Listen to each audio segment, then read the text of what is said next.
I can already tell this is going to be a good one. You remember Ashes of Creation? Well, we all do. Ashes of Creation is one of the longest running scams in gaming history.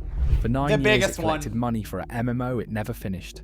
Then at early access, it charged $50 at the door, outsold every other game on Steam, and was dead 52 days later.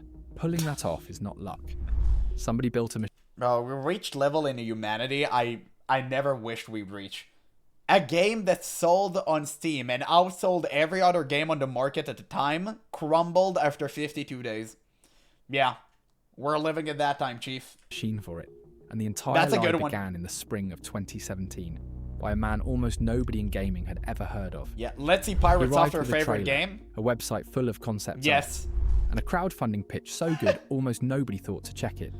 Dude, I remember that. I remember that. Crowdfunding. Listen, I almost donated to the Kickstarter, and then my second brain cell started to activate, so I guess, like, the neurons did something, and I didn't go for it. That's so good. Look at this. Look at the sheet of promises. That's how you know. That's, like, the doctrine for, like, an MMORPG scam. That's, like, the Bible. You have parlor games, cute small pets, group mounts, backers only weapon skin, enhanced naval content, backer only armor skin. Bro, we didn't get any of that. That's crazy.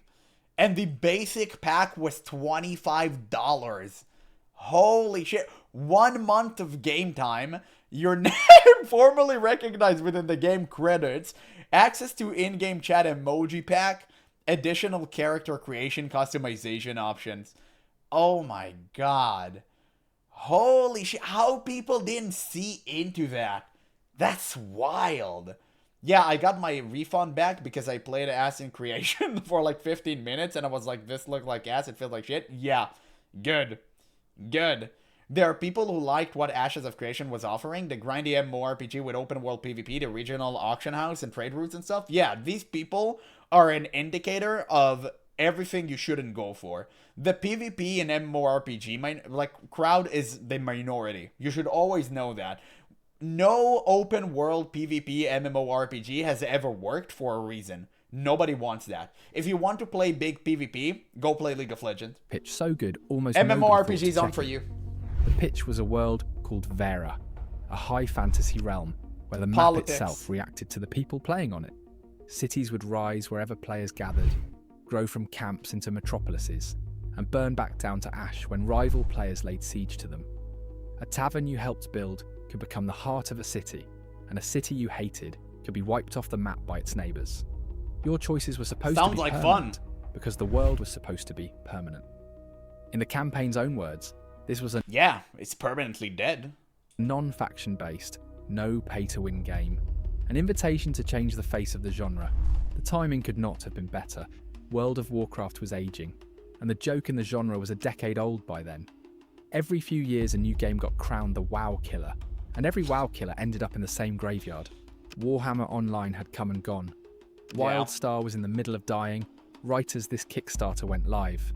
An entire generation of players that grew up on MMOs. Don't worry guys, the Riot MMO is in the works. Surely, in 30 years from now, we're gonna have a great MMORPG again. But until then, we're going to keep playing classic. Were craving for something new. And for that crowd, this pitch landed like rain in a drought. Ashes of Creation did not even sound far away. The talk around that first campaign pointed at a playable world within about 3 years, with 2020 as the year fans circled on the calendar. So on the 1st of May 2017, the Kickstarter went live asking for I bet Steven went like, oh, it's going to be released in 3 years, and then he saw the amount of money he got based on people doing some black market copying dealing levels, and he went like, damn, I can stretch this far longer. And he like went on with it until he just flew way too close to the sun and eventually got sued into oblivion. So it just, yeah, it is what it is. Oh, GeneralApple, what are you watching? Oh, the downfall of Ashes of Creation. And this covers it in way more like detail. And we're just having fun at it because, you know, at least that's all we have.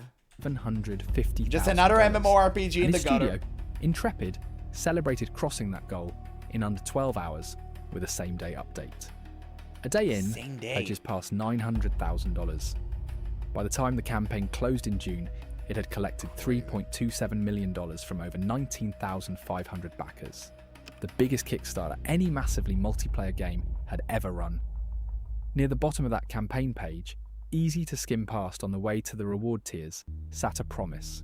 And it read, "In the case that Ashes of Creation does not launch, we promise to refund all backers in full." Ooh. Keep those words in your head. They were the Not only something safety the net court under would every like to backer on see. that page.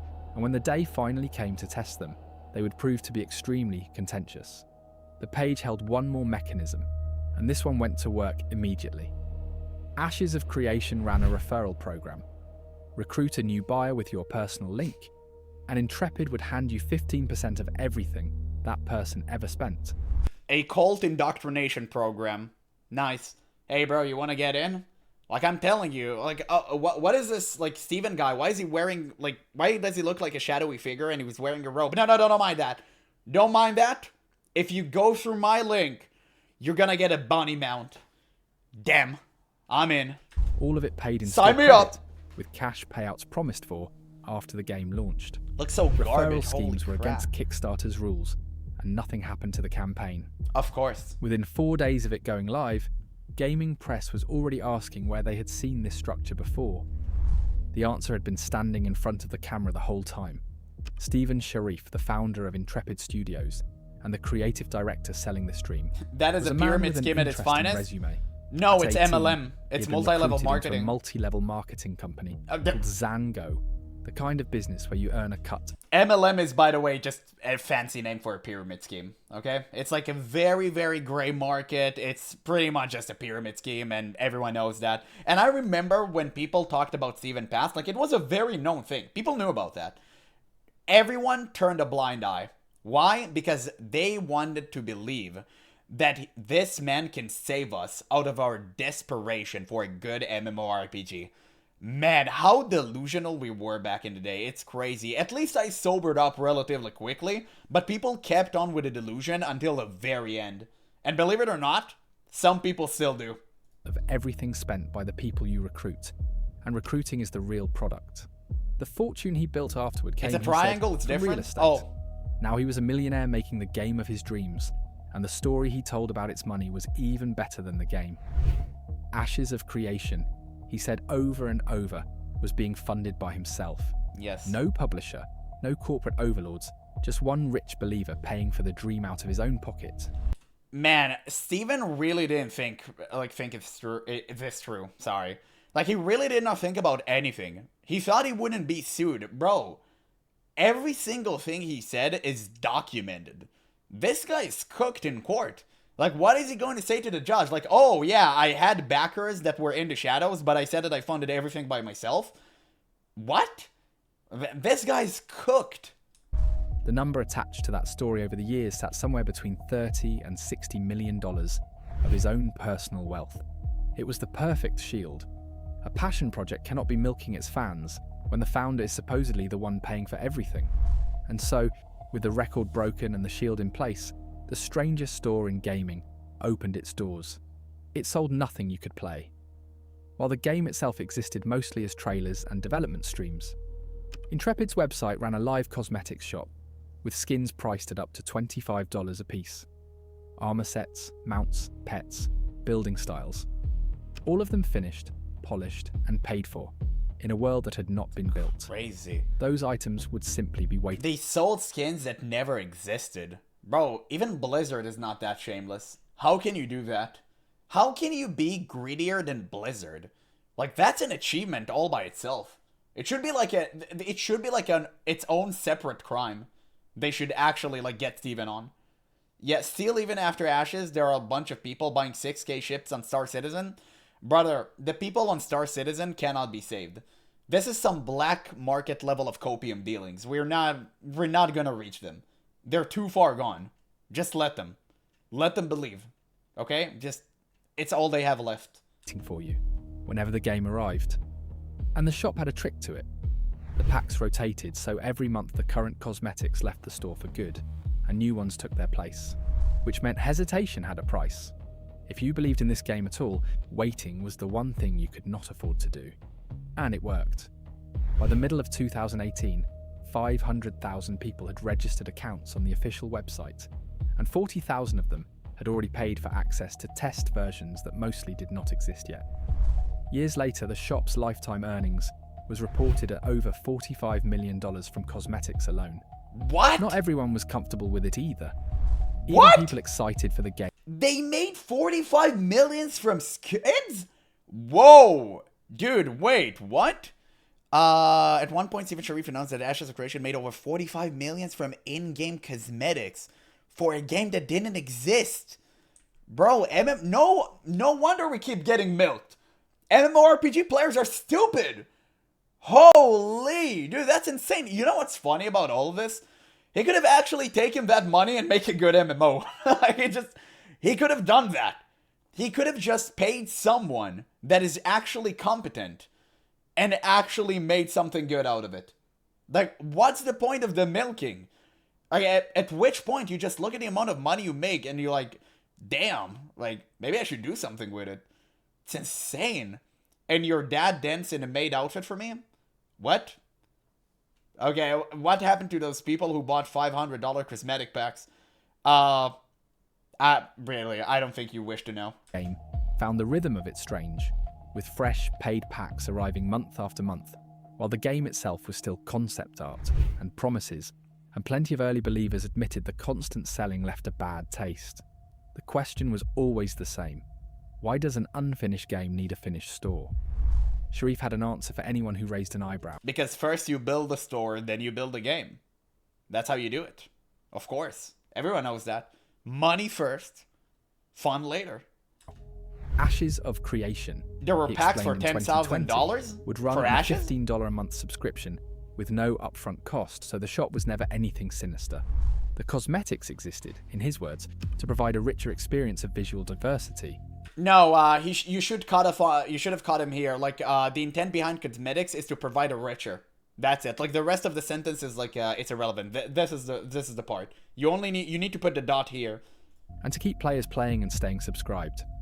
That comment was not for you? Yeah, that confused me. As a subscription game with a purely cosmetic marketplace. I was like, why would my father dance for you in a maid outfit? Trust me, nobody wants that. It's a lose-lose situation. I would know. Optional fashion, nothing more. Strip away the fantasy art though, and the offer underneath was strange. Give us money now for things you cannot use, in a game you cannot play, and trust that both will one day exist. Yeah. Steven should have had like a senior project supervisor or something to manage a different department while Steven stayed founder and owner, but no, he needed to be the one who managed. Yes, because he was like an absolute man-child who wanted to control every single thing, and he wanted to feel like he was the one in charge. It's basically like those rich people, like the mega rich people that are so bored with their lives, they make up stuff for themselves to do.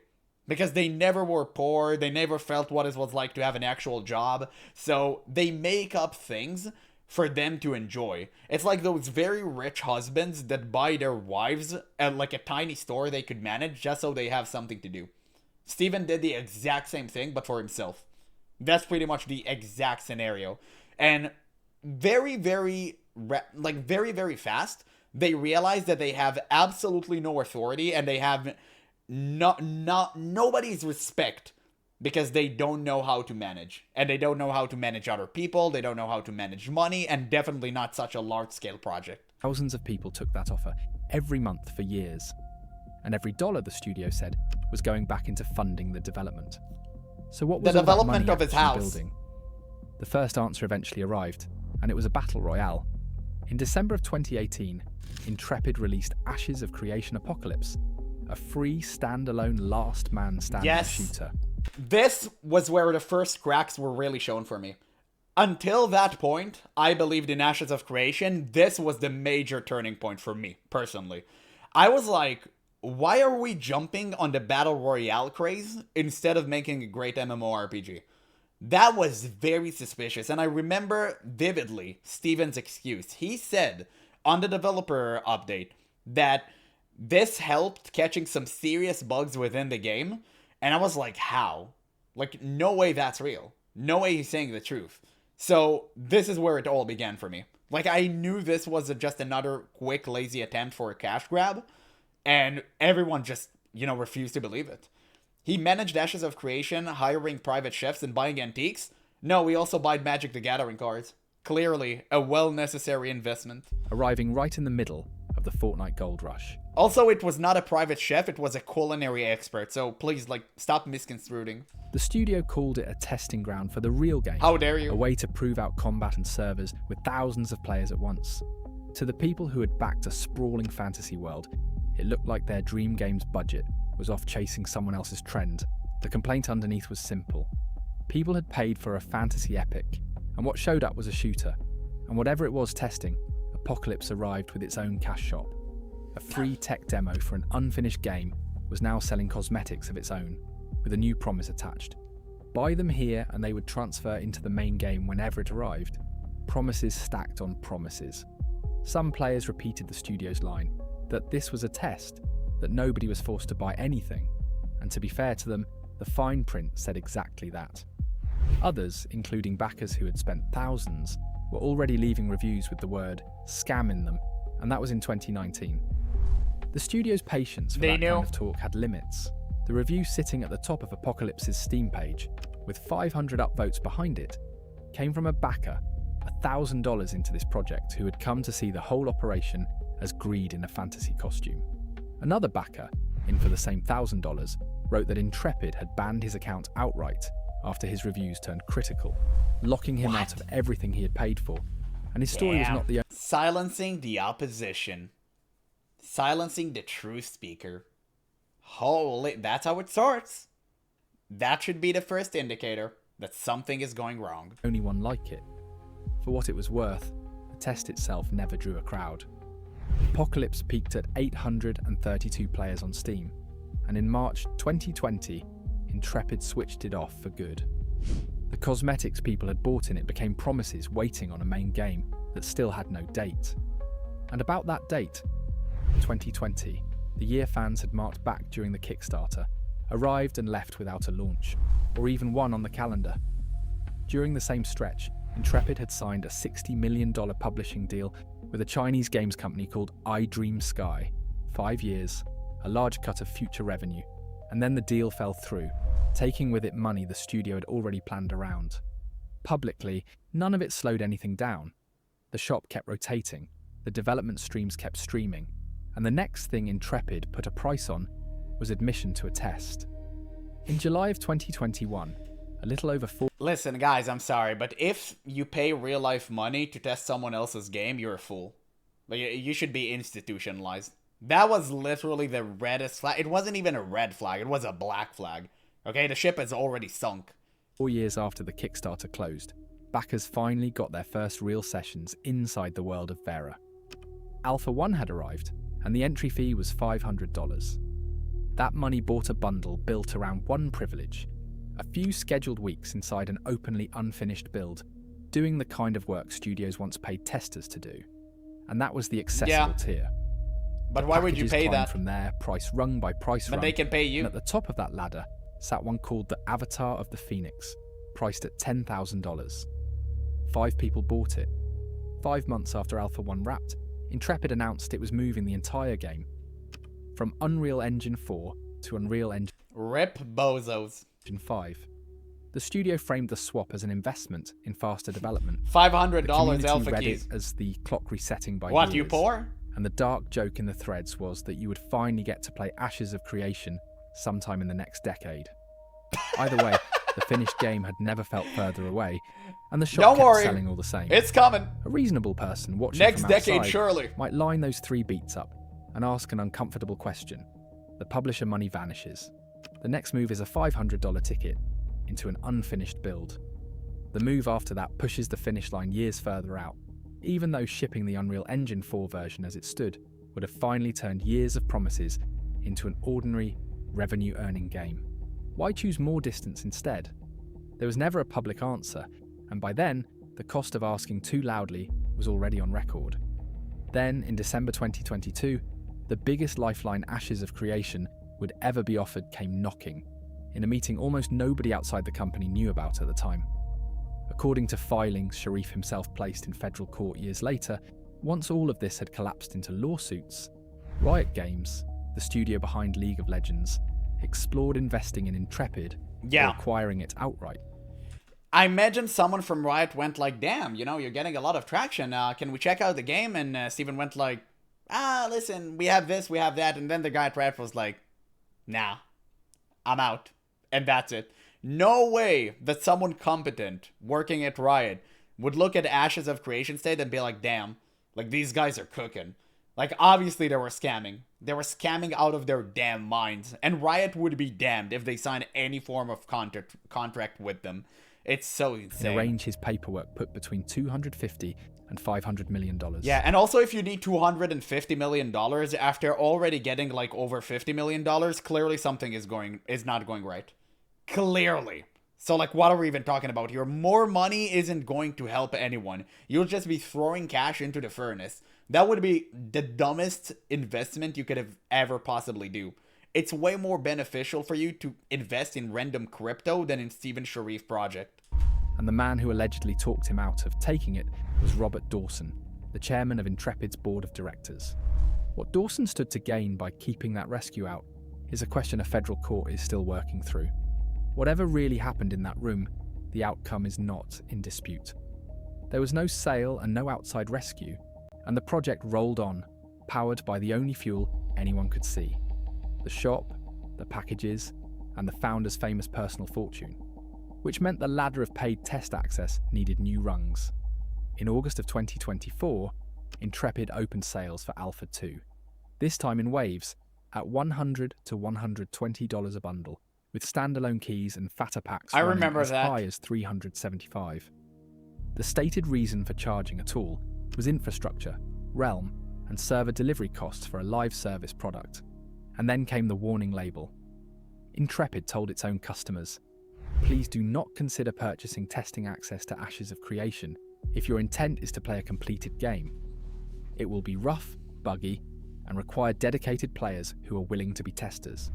That is a studio charging admission, while telling you not to expect a game at the door.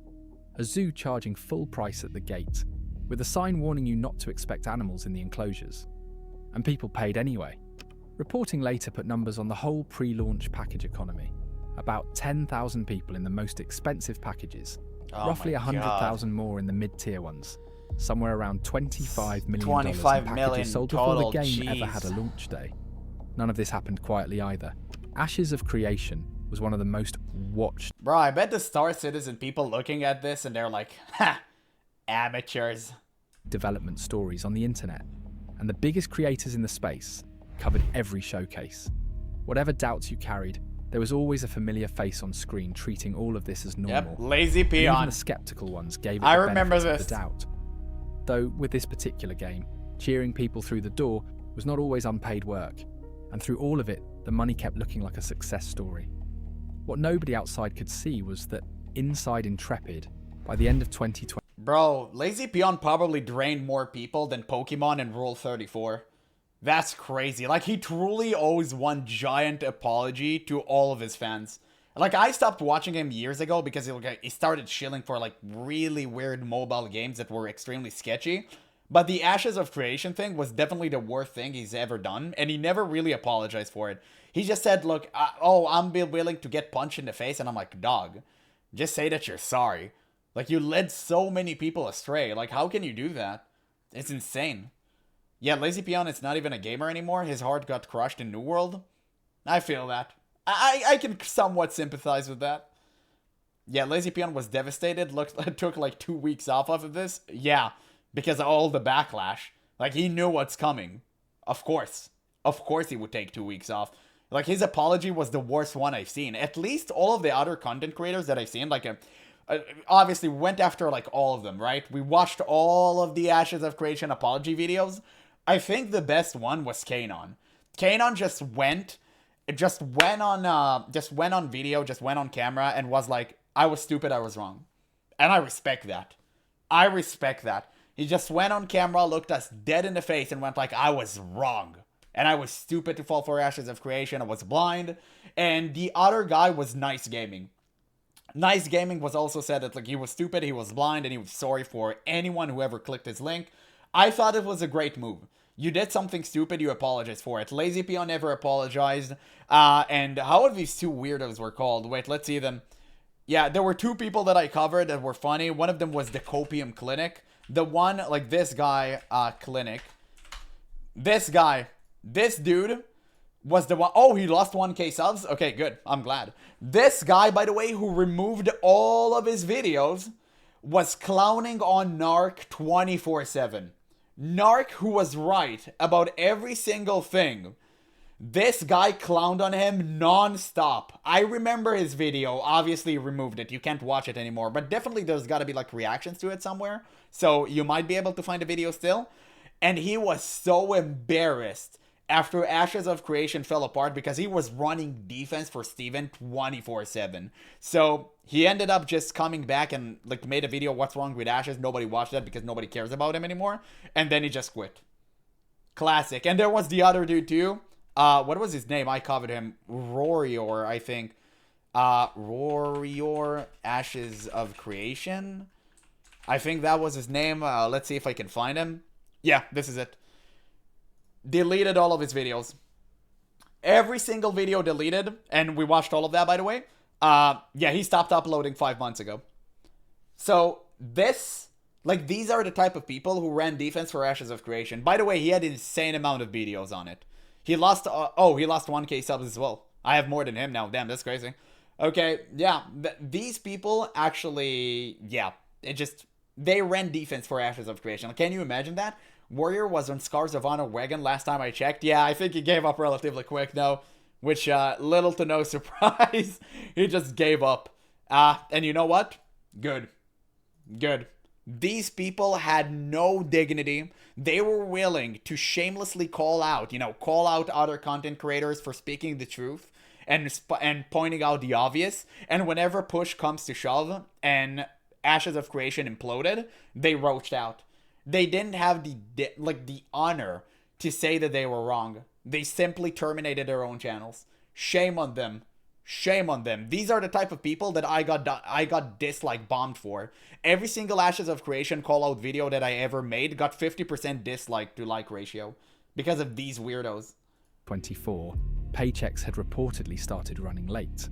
For a project that had been selling something non-stop. I think Lazy Peon said it was sorry in his video. He said it, but he said it like he didn't say I was wrong. I'm not looking for the obligatory I'm sorry, I'm looking for deep contrition. Because people clicked his link and people were fooled and lost their money because of him.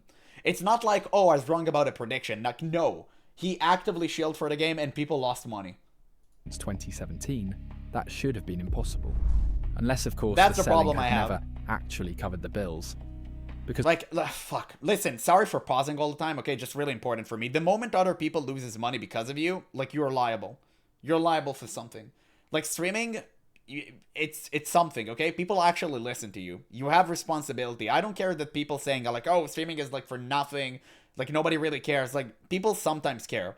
And whenever people care and they listen and they adhere to your word, you have responsibility. And if you use that in a bad direction, that you're liable to. By 2025, Ashes of Creation, the game, was still years from finished. But Ashes of Creation, the business, was complete. A machine with 3 visible moving parts running day and night. I'll try my best not to pause anymore, okay? The shop was still rotating packs out of the store every month. 8 years into development, the ladder of paid test access kept reselling the same unfinished world, wave after wave, at whatever price the market would bear that year. And the piece that had been there since the very first week was still running too. The referral engine by now has sunk its claws into the community. It worked like this. Every player had a personal link, and anyone who signed up through yours and spent money was partly spending it for you. It's a pyramid 15% scheme. of everything they ever bought came back to you as store credit, with an official promise of real cash payouts quarterly once the game released. In practice, that turned every believer into a salesman. Your guild mates were your customers. Recruiting for your server meant recruiting for the store. And every loud skeptic in your community was, in a very real sense, costing you money. The most passionate corners of the fan base had a financial stake in the hype staying alive, and the cash half of the deal only ever paid out if the game actually came out. All those years of glowing creator videos sit somewhere in that math, and the honest answer is that nobody outside Intrepid ever knew how many of them had a referral link waiting in the description. Now, the generous read of all this existed, and plenty of reasonable people held it. Ambitious online worlds really do take a decade. Testing at scale really does cost server money. Nobody was ever forced to buy anything. So a large part of the community brushed it off as just aggressive funding for a dream running long. And so the question of why an unfinished game needed all this was ignored for a long time. Then the studio's internal numbers surfaced. Why a self-proclaimed fully funded game needed that? That's the better question.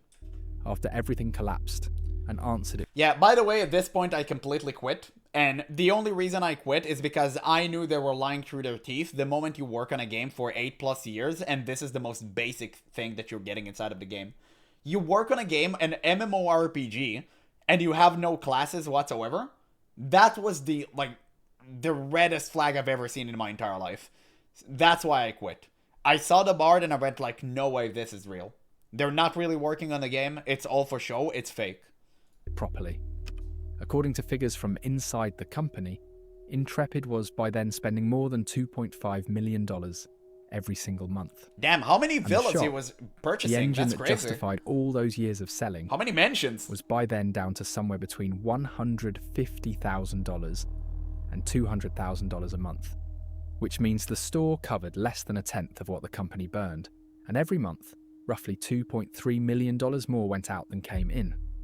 For Intrepid, an unfinished game lives on what it promises, and promises were the only product Intrepid ever learned to scale and sell. The one event this business could not survive was its own launch, because the truth would be finally out of the bag, and all that monthly revenue would disappear. The other thing it could not survive was doubt, and right at the start of 2025, the machine showed everyone what it did to believers who stopped believing. No creator had covered Ashes of Creation longer than a YouTuber named Narc, who spent 4 years making videos on the unreleased game. Yep. That January, in what he announced as his last video on the game, he catalogued the operation piece by piece. Promises outrunning the product, communication he called deceptive, a test he called unplayable, and a referral system he compared to multi-level marketing and Ponzi schemes. He was based, Giga Chad. He was truly the best of us. And I always knew that he was right, and everyone else hated him for it. God damn it, man. It takes a toll on you to be vindicated like Narc had, but I still feel like it's not enough. Careful, on camera, to say he was not calling $250K on Uber Eats a scam. Oh. Regardless, it did not save him. Sharif's you're right about Warrior. Yeah, I reacted Sharif to his apology video. It was hilarious. Branded the claims unfounded, false and defamatory, and filed the whole video under toxicity. This in turn resulted in tons of irrational hate towards Narc from die-hard fans who believed in Ashes of Creation. Pirate Software, 500 hours deep in the alpha, and one of the loudest supporters of Ashes of Creation, sat across from Asmongold within the week to rebut the criticism, and told his own doubters that the developers did. Have we ever gotten something out of Pirate Software that wasn't an absolutely massive L? Did Pirate Software ever have a W? I literally, like, this man collects L's like Infinity Stones. Every single thing, like, easiest W you can ever pick up, like the Stop Killing Games movement, he fumbled. Every single thing. What are we doing here? By the way, I watched Pirate Software cover the Ashes of Creation after it imploded. He claimed that he knew. That was a joke. Everyone dislike bombed this video. It's like, it's so stupid. It was so stupid. It's so funny. It was just hilarious to see. Like, whenever Pirate Software speaks about anything, just do the exact opposite and you know what's right. Not deserve unwarranted hate. 13 months later, there would be a very different. Yeah, first and second generation Nepo baby. Pirate Software would go on to suffer his own fall from grace. But that January, the defense. Yeah, we don't talk about that anymore. Finished what the studio started, and the man who had covered this. Bro, that's crazy that I have the same views as Pirate Software now. Nobody watches him. Like, nobody watch him. It's insane. He's an L lolcow? Yeah, exactly. But I didn't expect his fall from grace to be that massive. He lost everything. Everything. He used to be at the top, now he's barely getting 1K. Nobody watch him anymore. Like, that's insane. Like, I can't believe people hate him so much. But to be fair, he, like, leaned into that villain role. He did all of that by himself. This game longer than anyone, walked off into months of abuse from the same believers. Oh yeah, he worked at Blizzard, by the way. Every so often, the mask slipped in public too. I don't know if you know that. In late 2025, a cloud computing provider called SADA sued Intrepid over roughly $850,000 in unpaid Google Cloud bills, covering more than 3 years of unpaid fees. Sharif brushed the lawsuit off as a contract dispute and offered some perspective. That amount, he said, was about a week's worth of the studio's operating expenses. He meant it as reassurance, but by his own math, the studio was spending $850,000 a week, which lands even above the internal figures, millions out the door every month, no matter whose version you believe, which left one glaring question. If the shop covered a tenth of the bills, who was covering the rest? The public answer had not changed since the Kickstarter, the founder, personally, out of the famous fortune. For that to be true, Sharif had to be absorbing nearly $28 million a year, every year, and smiling about it on stream every week. Either he was the most generous man in the history of this industry, or the money was coming from somewhere nobody could see. Either way, by that autumn, the machine was visibly straining, and a machine under strain needs a bigger wave. There was exactly one wave left that Intrepid had never sold. An actual launch can be delayed no further. The community, meanwhile, had spent years sorting itself into two camps, and the launch was about to put them in the same room. Inside the official forums and the GameZone subreddit, the doomers and the believers. Criticism got you labelled a hater, and the project's slogans did the arguing. Outside, in the wider online game communities, Ashes of Creation had long since become a joke, and by the summer of 2025, the version everyone told was that this was Star Citizen, with more elves. In November of 2025... I love that whenever you talk about pinnacle greed in video games, it's like, bro, that's such a Star Citizen move. It's like everyone knows by now. I think that the people who are actually buying into Star Citizen even know that, but they're like just scoping out of their minds. Like everyone knows at this point, like this game is a massive scam. 1 month before that launch, while both camps were sharpening their arguments, Stephen Sharif handled one small piece of personal business. He sold his house. The buyer was John Moore, Intrepid's head of operations, who also happened to be his husband. Almost nobody noticed, and at the time, it meant nothing. In a story about where 9 years of other people's money went, it would end up coming to bite them down the road. Then launch day arrived, December 11th, 2025, and for one weekend, the believers looked right. The Alpha 2 build, relabeled Early Access and priced at $49.99, went up on Steam and sold like a phenomenon. Veterans of World of Warcraft and Final Fantasy XIV poured in to size up a possible new home for the next 10 years of their lives.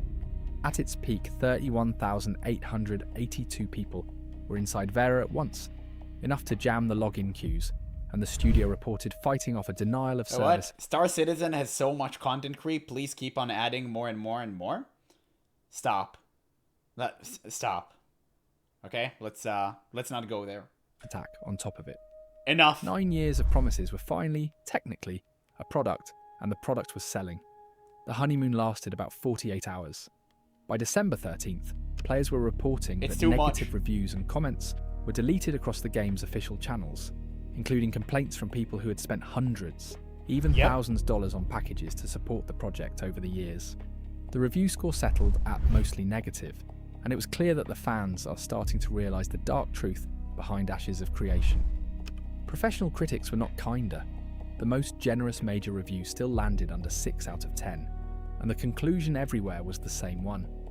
A glorified test environment, dressed up as a product and sold at a launch price. The systems the Kickstarter had sold, the living player-built cities, the sieges, the player-run trade routes, existed as merely placeholders, or in some cases, not even mentioned at all. And underneath the noise, the number that mattered was already moving. By the last full week of January, the weekly peak inside Vera had fallen to 15,778. Half the launch crowd gone in about 7 weeks. On its own, that is a bad but survivable launch curve, the kind live games sometimes climb back out of.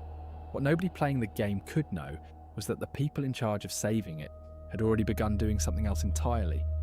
By the account Sharif himself later gave under oath in federal court, it started on January 16th, and it came down to a detail almost nobody knew. Intrepid owed money to its own chairman. Robert Dawson, the same board chairman who had allegedly waved off the riot rescue 3 years earlier, was also the studio's biggest lender. That day, per Sharif's account, the board declared the company in default on that debt, the exact trigger a lender needs to come collecting, and Dawson formed a brand new company, TFE Games Holdings, to call in the loan and take the game itself as payment. Ashes of Creation, the thing every backer thought they had been funding, changed hands in a private sale, allegedly without notice even to the bigger lenders standing in line ahead of him, including the Federal Small Business Administration.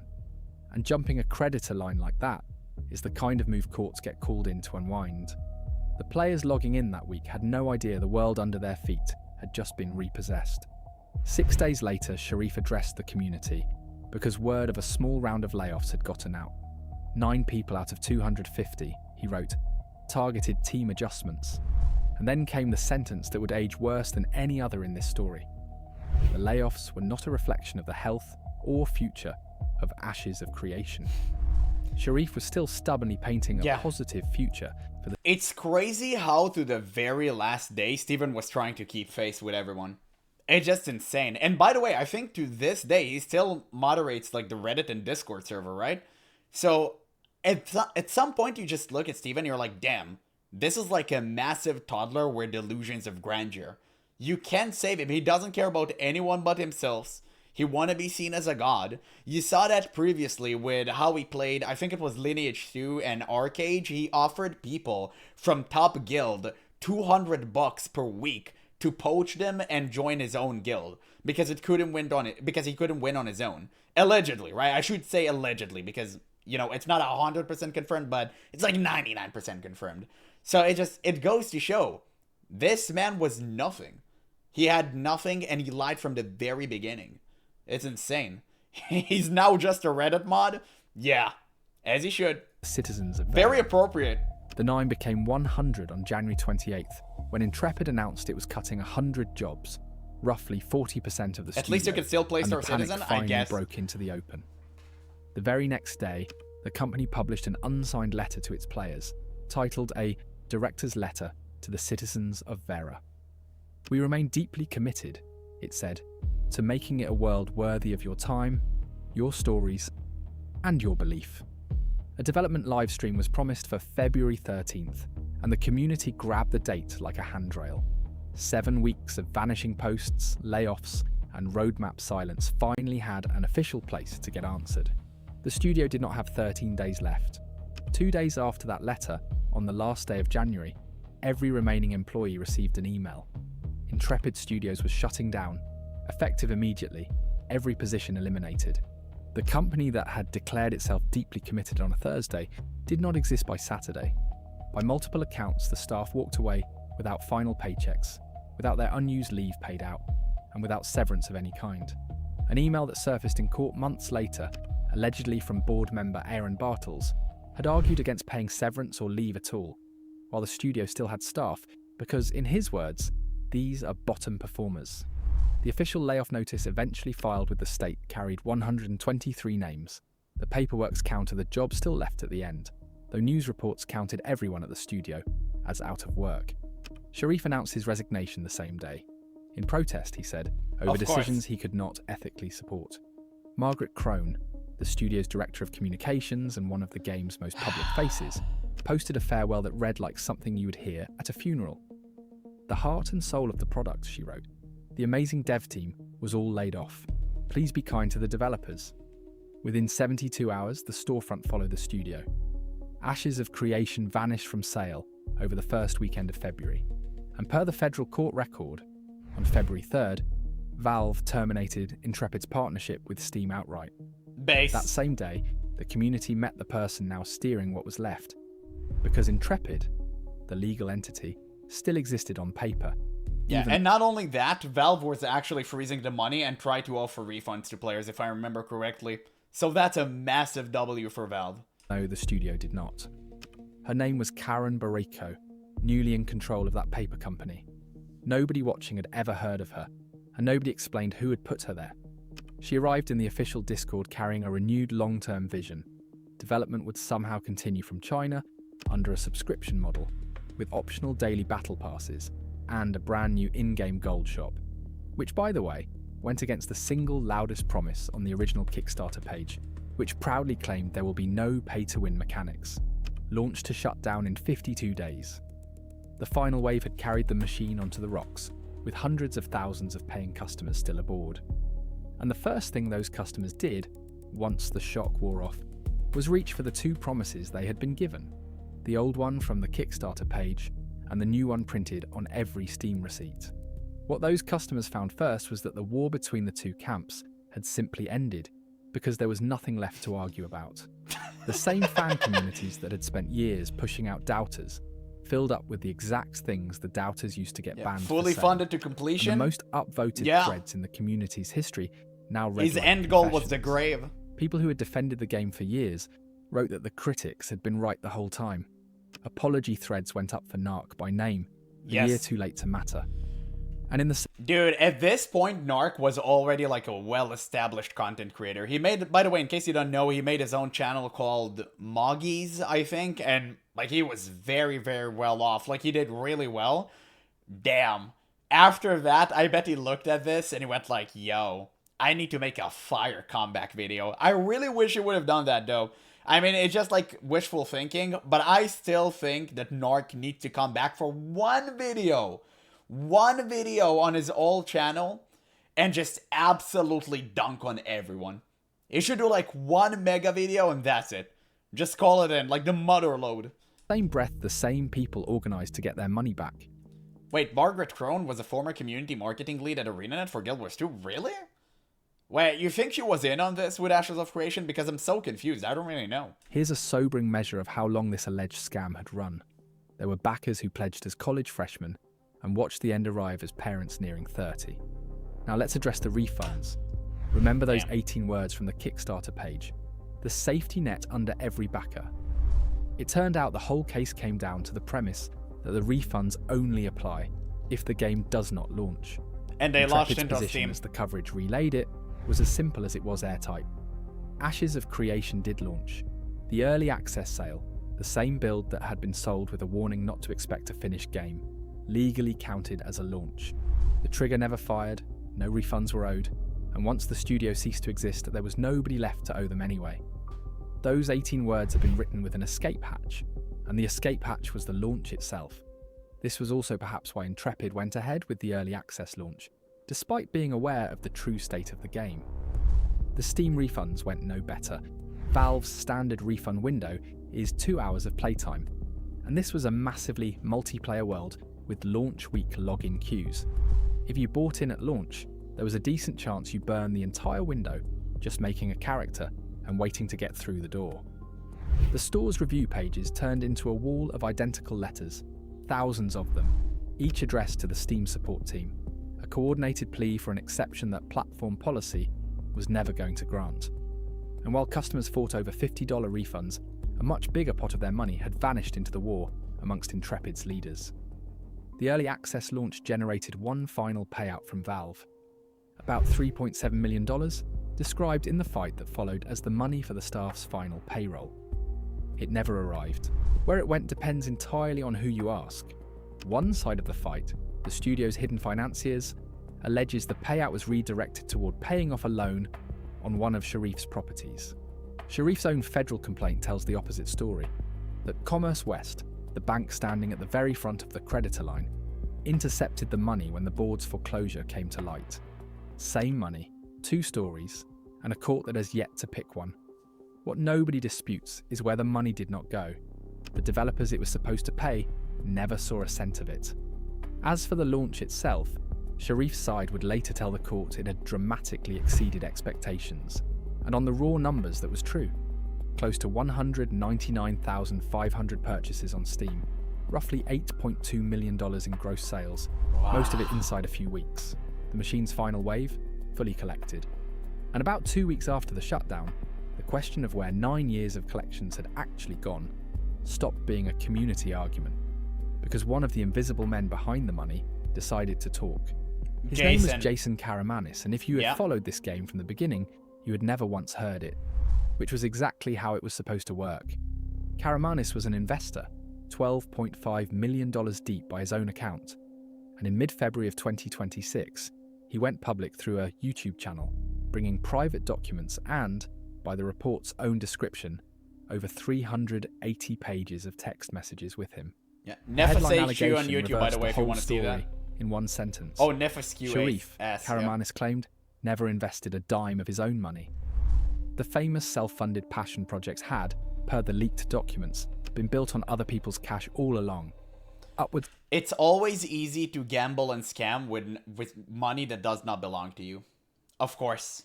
Of course. So easy. Of $115 million raised from private investors and high-interest loans, while Sharif and his husband each drew roughly $500,000 a year in salary. Even the total amount of cash raised is contested. Karamanis himself puts it closer to $140 million. Pick whichever you like.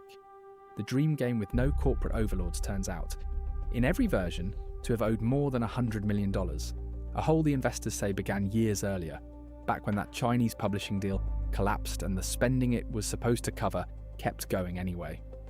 Sharif's answer conceded nothing. From the beginning I said that I was personally financing the project, he wrote, and that statement is true. The risk was mine personally. I put my own financial future on the line.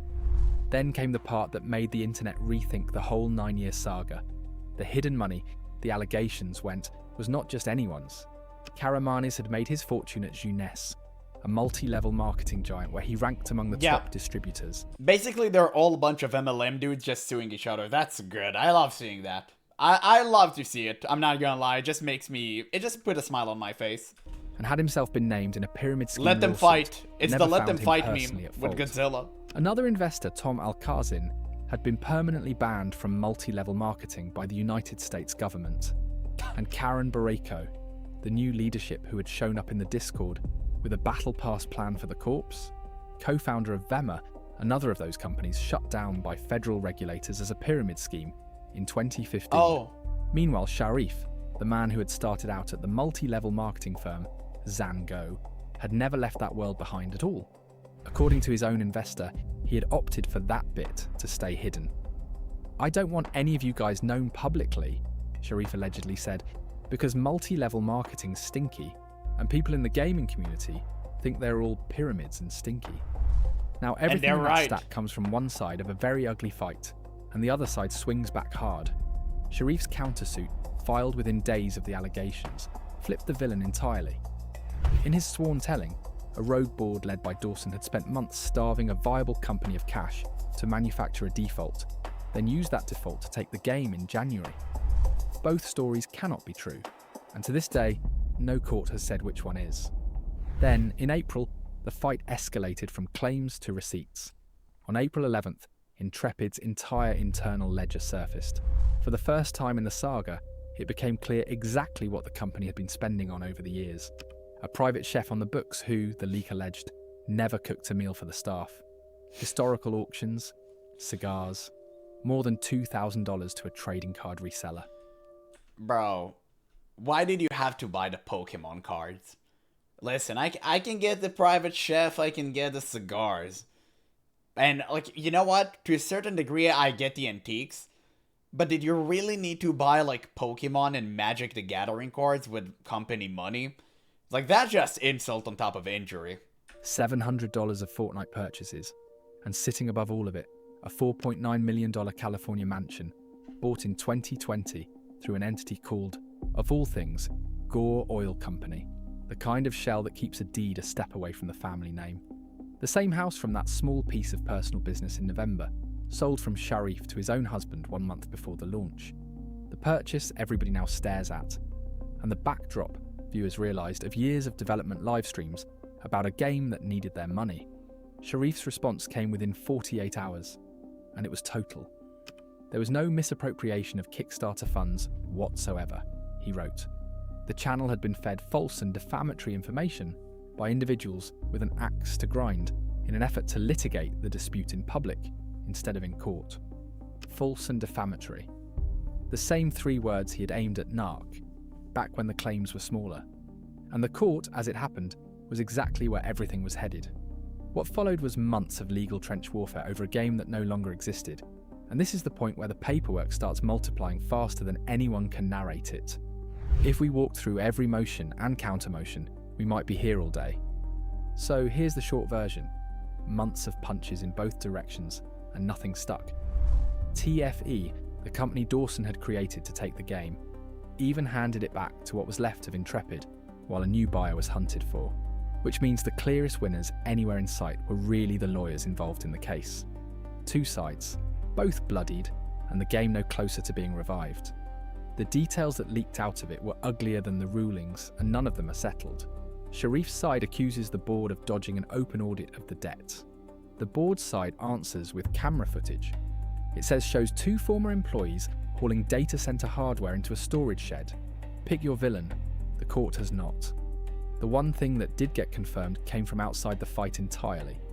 Mark Merrill, Riot's co-founder, said publicly that the acquisition talks had been real. The rescue this game never took had been on the table all along. As of this video, no court has found anyone guilty of fraud, and the federal case grinds on with no end in sight. But the courtroom is deciding a narrower question than it seems.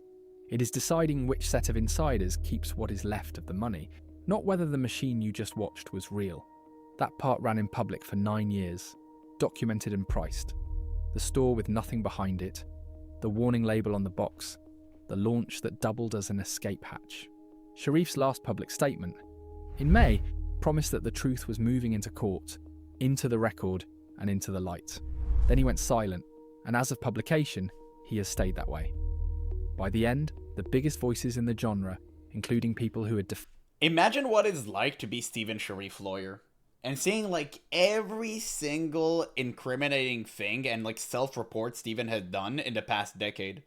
It's like, damn dog, like there's only much I can do. What in God's name is it going to say? Like Steven Sharif 100% is going to be punished. I don't think he would be spending some jail time. I think like realistically they would just milk him for a ton of money. But you know what? That's good enough for me. Defended this game for years. Had all landed on the word the reviews had used since 2019. Scam. Pirate Software's farewell to the game he once defended was a video titled, simply, Ashes of Creation is Dead. Yes. And yet, under all of it, in a way almost no... And he tried to slime his way, like sounding he was always right about the game.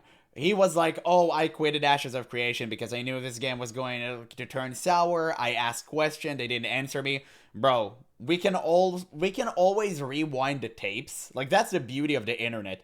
You can always rewind the tapes and see that the real reason that Pirate Software actually quit Ashes of Creation is because he cried to Steven to ban people who were PvP him and actually destroyed his entire guild. I think it was like a bunch of people that destroyed his entire guild, and he was so embarrassed he called Steven to ban them, and Steven refused to ban them, and then he quit the game. So this is like the unspoken questions Pirate Software had in mind. But he noticed the game itself was still on. The servers outlived the studio, the way a shop closes overnight and leaves the sign glowing. A week after the shutdown, you could still log into Vera, walk its half-finished roads, and stand in a world whose owners were suing each other over your money. Then, at some point in the following 2 months, it ended. And when April rolled around, there was nothing left to find. No developers, no studio, no servers running. Just a courtroom full of people, arguing over who gets to own the corpse. Looking back at it all, what stays with you is not incompetence, because very little of this was incompetent. It takes a strange kind of craft to keep an unfinished world funded that long in full public view. And the dark truth was sitting in the name the whole time. Ashes of Creation. In the game's own lore, it is literal. Vera is a civilization burned down to ash, waiting for your money to rebuild it. And that is the product this machine actually sold. Not a creation, but merely ashes. The remains of a dream, worth nothing on their own, priced at whatever blind believers would pay, for 9 straight years. Whatever the courts eventually decide about where the money went, a deception like that does not run by accident. The game never meant to be the final product, only the promise of the game. And that product worked right up to the day Ashes of Creation finally launched.